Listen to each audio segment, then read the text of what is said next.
राजस्थान के एक छोटे से गांव में एक प्राचीन हवेली थी जिसे लोग काली हवेली कहते थे।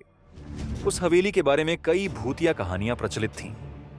कहते हैं कि वहां रहने वाले लोग रहस्यमय तरीके से गायब हो जाते थे। सालों से वह हवेली सुनसान पड़ी थी। गांव वाले दिन में भी उसके पास जाने से डरते थे। अर्जुन, जो एक युवा फोटोग्राफर था, को ऐसे डरावने और रहस्यमयी स्थानों पर फोटोग्राफी करने का शौक था।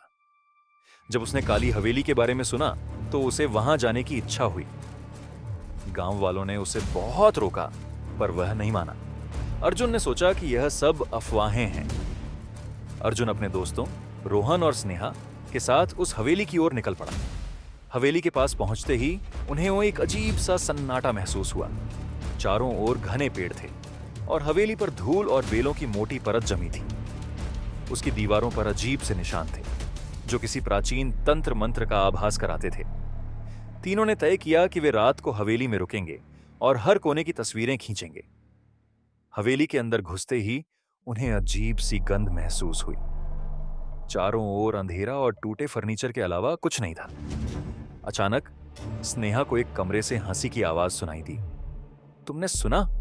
स्नेहा ने घबराकर पूछा। रोहन और अर्जुन ने भी सिर हिलाया। वे धीरे धीरे उस कमरे की ओर बढ़े। कमरा खाली था, लेकिन वहां ठंडक बढ़ती जा रही थी। अर्जुन ने कैमरा निकाला और तस्वीरें खींचने लगा। तभी उसके कैमरे में एक परछाई नजर आई। अर्जुन ने जैसे ही तस्वीर देखी, उसका चेहरा सफेद पड़ गया। यह क्या है? उसने घबराते हुए दोस्तों को दिखाया। तस्वीर में एक औरत की धुंधली परछाई दिख रही थी, जिसके लंबे बाल थे और आंखें चमक रही थीं। यह तो किसी इंसान की परछाई लग रही है, रोहन ने कहा। स्नेहा ने तुरंत बाहर जाने का सुझाव दिया, पर अर्जुन ने कहा, हम अभी यहां से नहीं जा सकते, हमें सच का पता लगाना होगा। हवेली के एक पुराने नौकर रामलाल ने गांव वालों को बताया था कि यहां 100 साल पहले एक अमीर जमींदार रहता था। उसकी बेटी माधवी बहुत सुंदर थी, लेकिन उसकी शादी से पहले ही उसकी रहस्यमय तरीके से मौत हो गई थी। कहा जाता है कि माधवी की आत्मा अभी भी उस हवेली में भटकती है। जब अर्जुन और उसके दोस्तों को इस कहानी का पता चला तो वे माधवी के कमरे को खोजने लगे। हवेली के दूसरे माले पर एक कमरा बंद मिला। जैसे ही उन्होंने दरवाजा खोला, वहां से ठंडी हवा का झोंका आया। कमरे में एक पुराना शीशा था जिसमें कुछ अजीब सा लिखा था। शीशे पर खून से लिखा था, मुझे न्याय चाहिए। स्नेहा चिल्लाई, यह सब कौन कर रहा है? तभी कमरे का दरवाजा अपने आप बंद हो गया और एक औरत की चीख सुनाई दी।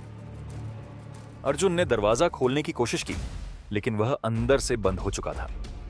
कमरे में शीशे से माधवी की परछाई उभरी। उसने कहा, मैं यहां फंसी हुई हूं, मेरी हत्या हुई थी, मुझे न्याय चाहिए। माधवी ने बताया कि उसके पिता ने उसकी शादी एक लालची आदमी से तय कर दी थी। जब उसने विरोध किया तो उसे जहर देकर मार दिया गया। उसकी आत्मा तब से हवेली में कैद है। माधवी ने अर्जुन से मदद की भीख मांगी। तुम्हें क्या चाहिए? अर्जुन ने पूछा। माधवी ने कहा, मेरे पिता और उस आदमी के पापों को दुनिया के सामने लाओ, तभी मैं मुक्त हो पाऊंगी। अर्जुन और उसके दोस्तों ने गांव वालों को सच बताने का निश्चय किया।